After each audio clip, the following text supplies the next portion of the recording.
Hello, friends. This is Dave Hurwitz, executive editor at ClassicsToday.com.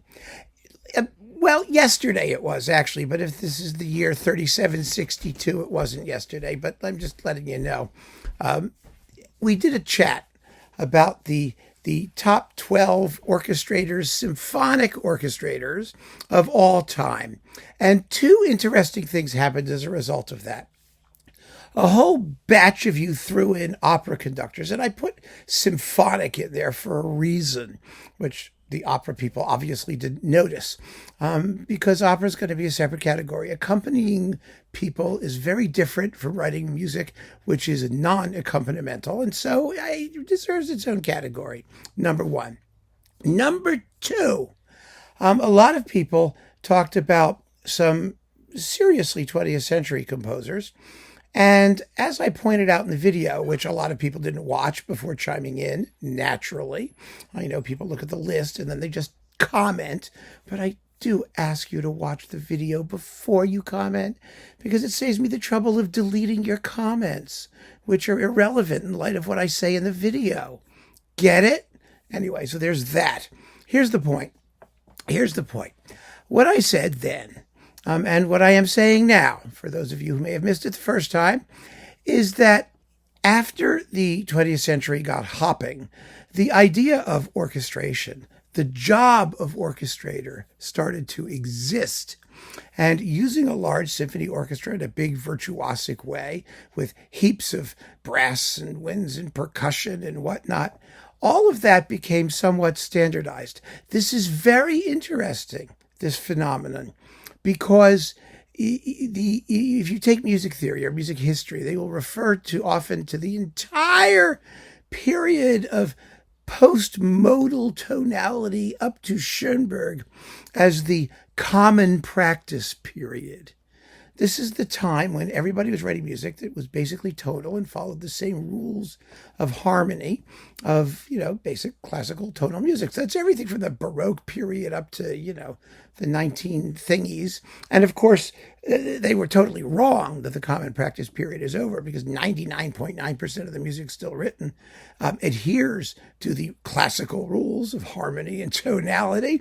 It was only the so-called art music and the academic avant-garde that just departed from that, which caused them to believe that the common practice period was over.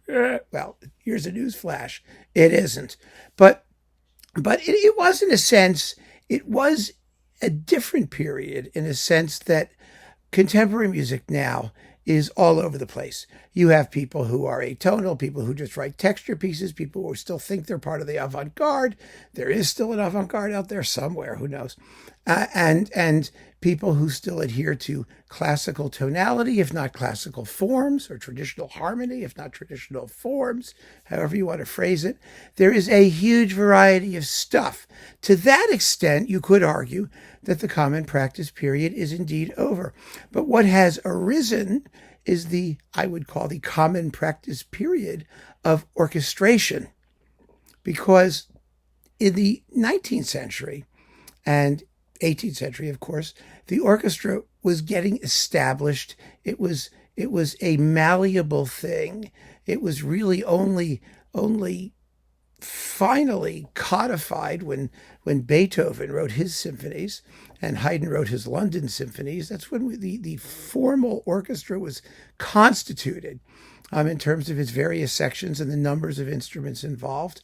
I mean, that was the period when that happened. And after that, in the 19th century, composers explored all the things they could do with this new candy shop, this new bag of goodies that they were given, this fabulous orchestra, and more instruments and sonorities were accreting, were coming into it. And so up until about like Mahler and Strauss and those people, the orchestra was still evolving. And the sounds that it could make, all kinds of new sounds were being discovered, and all of that stuff was happening. After that, in the 20th century, we took for granted the fact that composers would orchestrate well and brilliantly and would use the full resources of the modern orchestra in various ways. And the use of that was somewhat generic. I don't mean that they all sound like each other, but that, yes, this is the sound of a big symphony orchestra. And the Hollywood film composers and people like that did music for television and commercials, I mean, they established this sort of basic orchestral sonority that we all kind of got used to. And so the idea that certain composers would be brilliant orchestrators and others would be less brilliant orchestrators started to fade away a little bit because it was no longer a big thing. I mean, it was a standard accepted thing. It was like the common practice period in harmony. Yes, they will orchestrate well. Yes, they will sound like they know what they're doing with this huge agglomeration of instruments. And it was much easier to do because the agglomeration had lots of stuff in it that you could use to color your sonority. You could add, harp things and percussion things and extra brass and all this stuff that would make the music sound more brilliant without making it sound especially distinctive. And what I was trying to get at in the first list was composers who were both brilliant and natural orchestrators. That is, they had a feeling for sonority and timbre, but who used timbre in new and imaginative, creative ways at a time when there was a lot of space for exploration. Now there's much less. And so for those of you who are talking about these 20th century composers, the Bartoks and the people like that, I sort of place them in a different category. I really do. And so I have come up with a list of 10 20th century composers who I wouldn't call great orchestrators per se, compared to the other ones we were talking about in the same sense, but they have a distinctive orchestral voice, because that's what matters now. What matters now is not that you're a great orchestrator using the traditional orchestral forces, or that you're doing new things with traditional orchestral forces. What matters now is that you can personalize your sound. That's what determines the distinctiveness of any composer in the 20th century, the late 20th century, particularly the second half of the 20th century. And so I have a list, and here it is, of people. Some are earlier 20th century, some are later, but they had very distinctive orchestral sonority. Their approach was unique. Whether you consider it to be great and stunning or not, well, that's up to you, obviously. But they had a personal way of handling the orchestra, and that as distinct from what I would consider your generic excellent orchestration, which is what we all expect these days. And here they are. First, Jacob Druckman. Now, Jacob Druckman was an avant-garde composer who wrote music that was often based on pre-existing material, such as Oriole, which I saw the premiere of. He wrote it for Leonard Bernstein. It was brilliant. Absolutely wonderful. And some of his other pieces, the Prism and things like that we've talked about before. He was a really wonderful composer with an incredible ear for sonority. And his music, it has a brilliance and an edge completely, I think, separate from what a lot of other composers were doing. He was an extraordinary colorist. He really was. And so I think his music is worth listening to. Go listen to Prism, which is a fabulous piece, amazing. It's based on the refracted rays of 3 earlier works by Renaissance and Baroque composers about the Medea story and things like that. I mean, he did things like that. It was just terrific. So Druckman is one of those composers. He was an explorer of sonority. And it was really wonderful. And he was a very nice guy. I wrote to him after I saw the premiere of Oriole, because it was a very avant-garde piece. And I was a kid, and I saw Bernstein conduct it. Well, I wasn't that much of a kid, but I was in my teens, I guess. And I had gone to see, I think it was like Mahler first. And he did, the program was like Oriole, Haydn's London Symphony, and Mahler won. It was like, a fabulous program. And I was really dazzled, and I wrote to him and told him I really enjoyed the work, and he wrote a wonderful letter back to me, which I mentioned before, I think.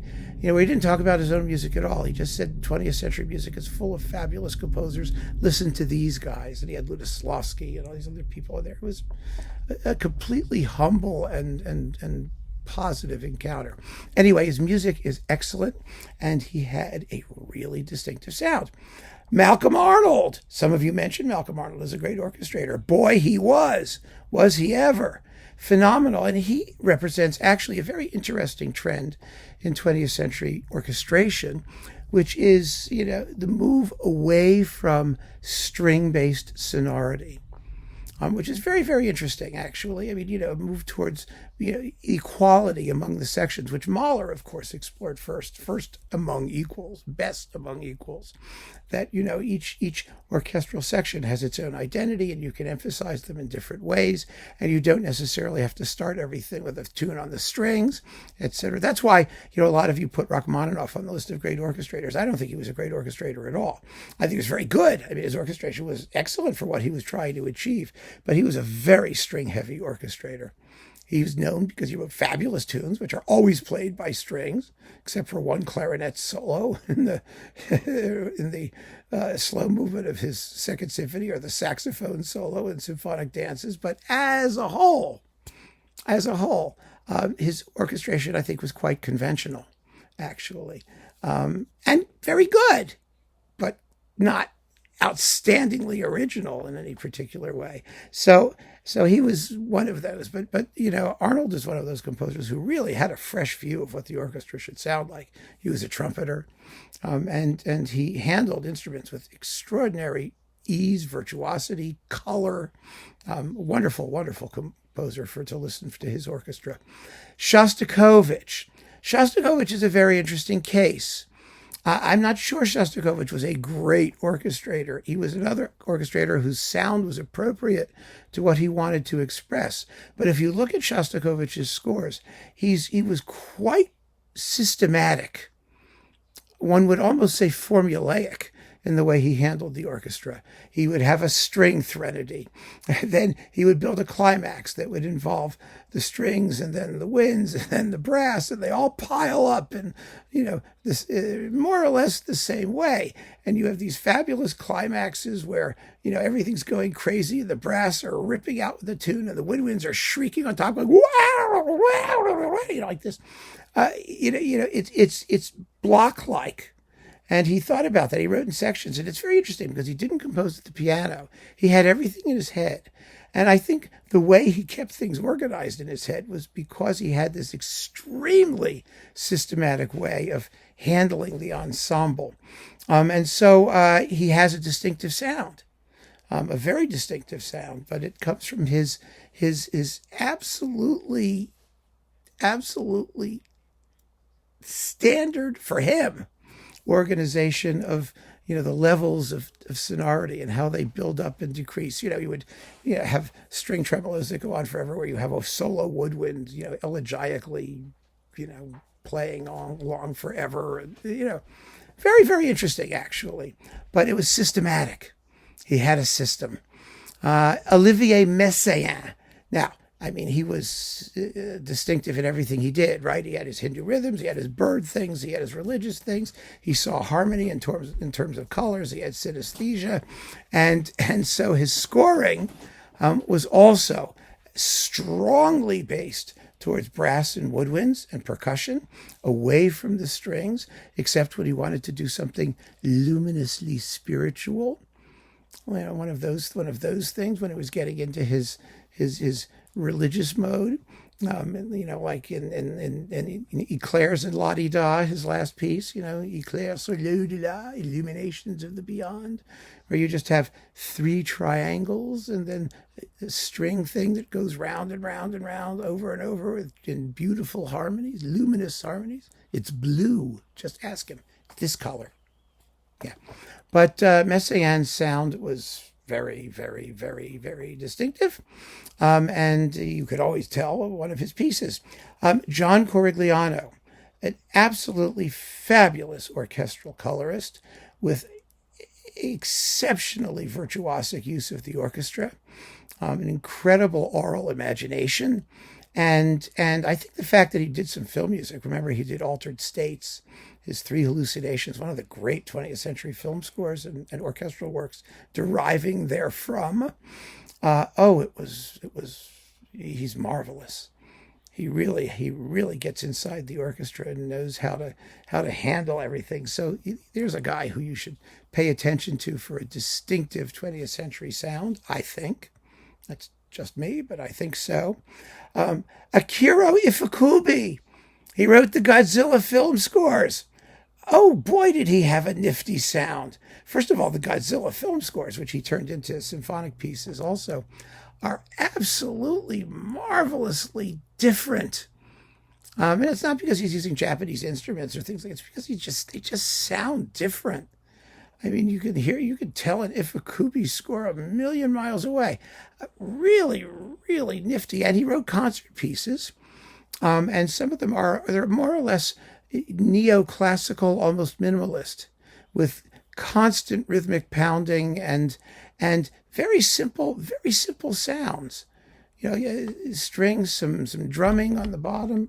Oh my God. Ifukube is definitely somebody worth paying attention to, especially if you like Godzilla. And if you want to hear some of his other pieces, they've been well recorded. There wasn't a ton of stuff, but it's very, very enjoyable. And I don't think it sounds like anybody else. I really don't in 20th century writing. Hindemith, traditional favorite. Hindemith was an old school, new school orchestrator. It's very, very interesting, actually, because Hindemith's orchestration can be kind of clunky and clotted sounding. It's dense. It's contrapuntal. His brass writing is kind of blatty. He can be rhythmically a little bit crusty sounding. But boy, can you tell it's him. You can always tell it's him with those dense orchestral tuties and oh yeah. I did my first master's thesis on Hindemith, and it was so much fun encountering all this stuff and listening to it. Another composer who pioneered the move away from string instruments, even though he was a string player. Because concert music for strings and brass is an interesting case in point because, of course, it has lots of writing for strings, but also the brass, totally equal. Or music for brass, pianos, and harps. And, the Kammermusik series and all these things where, his string writing is very sort of busy. In his neoclassical period, it became more sort of romantic later on, more traditional. But he also had a different concept of orchestral sound, which was part and parcel of his theories on harmony and tonality and everything else that he did, which we don't need to go into. But he was I think, a very, very individual 20th century voice. He's sort of on the outs these days. People aren't paying much attention to him, but they should. And if they did, they would find that, yes, that sound is pretty special. Listen to the Symphonic Metamorphosis on themes by Weber to hear wonderful, wonderful work in which the string ensemble is doing a lot of accompanying, but most of the melodic material and the weight of sonority is pushed away from the string section. It's really quite marvelous. Copland. A lot of you mentioned Copland. Copland had an incredibly personal and excellently done orchestral sound. Instantly identifiable, totally personal, big, open, spread out chords. His orchestration is difficult. It's hard to play because he liked really, really high sounds. I mean, flutes and piccolos and strings and violins way up with crazy harmonics and high positions. He made life miserable for string players. But his brass writing and his woodwind writing and the percussion, oh gosh, it's so much fun. It's really, really fun. I mean, it's impossibly syncopated sometimes. It's very, very, very difficult, but extraordinarily personal. And so he's a real voice in 20th century orchestration. And his feeling for the orchestra, his sound of the orchestration, the sound of the American West. I mean, it was picked up by everybody, Hollywood composers and everything. I mean, it was tremendously influential. Absolutely fascinating. George Lloyd. George Lloyd is a traditional symphonist and with a modern sound. A wonderful modern sound. His orchestration is a bit modeled on that of Berlioz in the sense that, he handles his mean sonority is high. In other words, it's light. There's not a lot of bass going on there. And he uses the brass with complete freedom and colors his melodies in a non-standard way. It's not all just string cantilena and whatnot. Very, very fine composer with a precise and distinctive orchestral technique. And last but not least, Bernard Herrmann. Herrmann was fascinating because Herrmann was a composer who actually embraced the strings big time. In most of his film scores, he could write for huge wind ensembles and strange groups of instruments and all kinds of things. It's totally free in what was the orchestra under Hindemith. It could be any kind, 50 tubas and 20 harps that he did. He just had an unbelievable imagination for creating ensembles. But he was first and foremost a romantic, and he had a very, very dark, brooding, sensual, fabulous concept of string writing. I mean, the man was able to put his fingerprints on just about everything he did, which is unbelievable because as a film composer, he was always doing different things.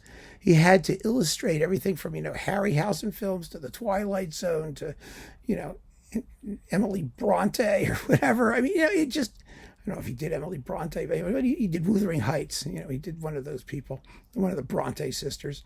And in order to do that and still have a personal sound in all of these different, genres or idioms or color assignments is really amazing. Really, really a gift. That was his gift as a timbre, as a sound guy. So those are my 10 20th century composers who had really a distinctive orchestral sonority. And I hope that you understand the difference that I was trying to get at between, the 19th and early 20th century people. And I mean, there's some overlap, of course there is, and whatnot. Stravinsky is on the older list and whatnot. So you understand what I'm talking about, hopefully. And those who are personalizing their sound, which I think was the goal in 20th century music as opposed to 19th century music, where personalizing the sound was a byproduct of the composer's idiom and the ability to experiment with the symphony orchestra, which was then still quite new and different. So, it may be a distinction without a difference. It may be. But I think there is something there in this idea of an orchestral common practice that is a 20th century thing. And so we should look for composers who in some way make it their own or stray from it in interesting ways. So keep on listening, friends. Thanks for joining me. There are more lists to come. And the opera list is coming. Don't worry. And other things as well. And this idea of, composers who do things, harmony, counterpoint, you name it. Take care.